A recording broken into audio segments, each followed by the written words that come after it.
Hi, welcome back. Today we're going to talk about a film called Happy Death Day. It's a film made by a guy called Christopher Landon. Christopher Landon is the guy that wrote most of the Paranormal Activity series, every film but the first one, and I think he directed a few. He directed the spin-off. I wasn't even aware there was a spin-off, to be fair. The only Paranormal Activity film I've actually seen is the one with the Kinect sensor. Like that thing.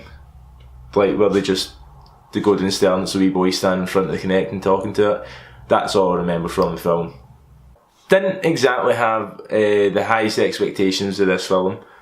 I saw trailers and stuff on YouTube, but it was never something that I was like, oh, I'll have to go see that. But yeah, I went and saw it basically because I was bored and I wanted to see a film. It was on at the cinema. I went to see it. I was actually pleasantly surprised. It was a pretty fun film. I enjoyed it. So, if you don't know, and there will be spoilers in this video by the way, so if you've not seen it, maybe don't watch it if you want to. But yeah, if you don't know the film, basically the premise is like Groundhog Day, or probably more accurately, like Live Die Repeat meets Mean Girls. I think I saw that tagline online actually. That's probably plagiarism. I'm a plagiarist. So yeah then, let's say it is Live Die Repeat meets Scream Queens. Although you shouldn't mention Mean Girls and Scream Queens in the same sentence, because I mean, Mean Girls is like up here and Scream Queens is about here. Yeah, I like Mean Girls. Sue. But yeah, it was genuinely quite entertaining. I wasn't really expecting it. It looked pretty basic in the trailers, and to be fair, it was pretty basic. But I was sitting in the cinema and it was fun to watch. Because it was basically, I mean, a murder mystery where the person's solving their own murder. And I like murder mysteries. And it was pretty fun trying to figure out who it was that killed her. I mean, the script is in no way sophisticated. I'm not going to try to say, oh yeah, it was a really enthralling mystery. It was simple, but effective and entertaining. It was pretty funny. It was decently paced, although it got a bit weird at the end. And I did try to add in like a few Chekhov's guns and a few try to tie up all these loose ends and stuff. And some of them worked, some of them didn't. There was this bit. So I'll basically do a brief summary of what happened. So it's just this lassie going through the day, as I've said, keeps getting killed, and there's this underlying thing that her dad keeps calling her, and she's not answering it. And what you find out is that her mum was killed. You first find out that she was killed, and her mum shared the same birthday she did, and then you find out that her mum was actually murdered by a man who was shot trying to escape, or shot being arrested, one of the two, and he's in hospital in the same city as her. And so she thinks it's him that's killing her, and when she goes to the hospital to confront him, she has this affair with a doctor, so she's been in hospital so she can see the under him.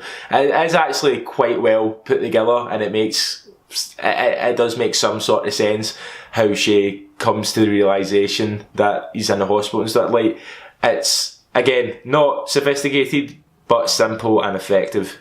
But yeah, she finds out and then she goes to the hospital and sees that he's actually escaped. But like earlier in the film, there's a blackout while she's at the house.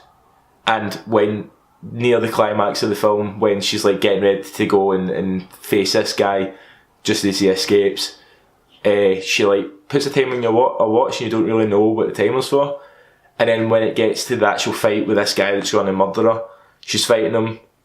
She's took the gun off of a policeman and goes to shoot him, and the safety's on, and then the tussle, and he's storming with a knife and the gun's behind him. And then her watch beeps and she just like smiles and there's a blackout, and she runs during the blackout and gets a gun, and then when he turns back around he shoots her, she shoots him. As much as a cool little moment it was, it made no sense. Why wouldn't she just turn the safety off and shoot him? The only thing I can think is that she was trying to make it look like self-defence, but she's already held a policeman up, like at knife point, and stole his gun. I mean, that was stupid. But I mean, and there was a few little things like that. But all in all, it was decent. I mean, it's not, again, it's just a film you watch for a bit of fun.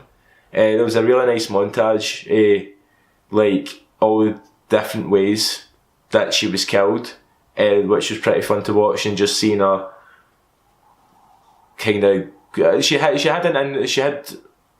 a fun arc to watch. She actually changed as a character, which is always decent when you watch a film. So, because I mean, you don't want to be like the Suicide Squad where nobody has any type of movement in their character by the events that happen.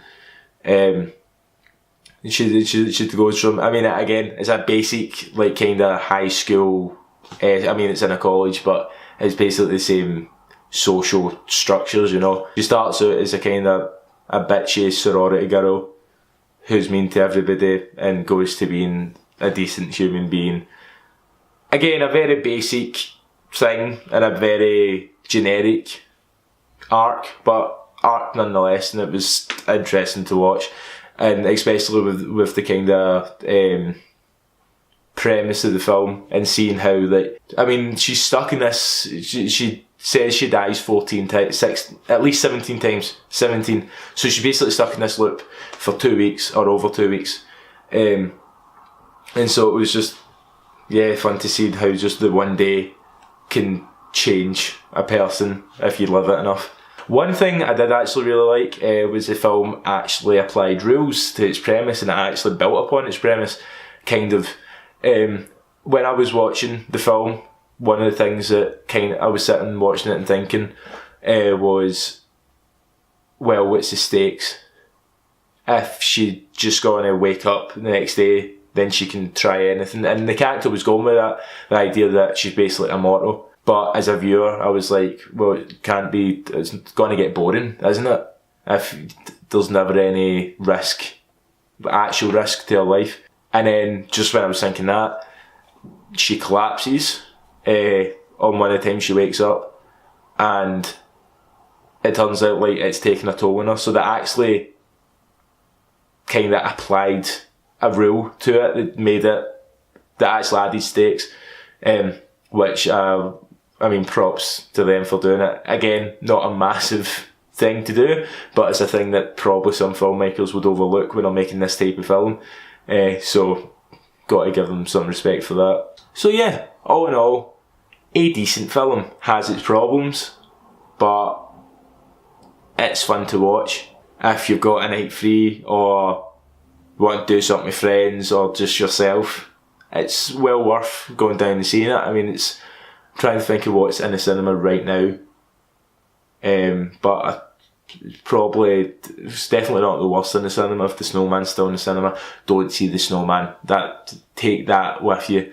But yeah, I wouldn't say rush out and see it, but if you get the chance, I wouldn't pass it up. It's fun. And that's my review. I hope you enjoyed.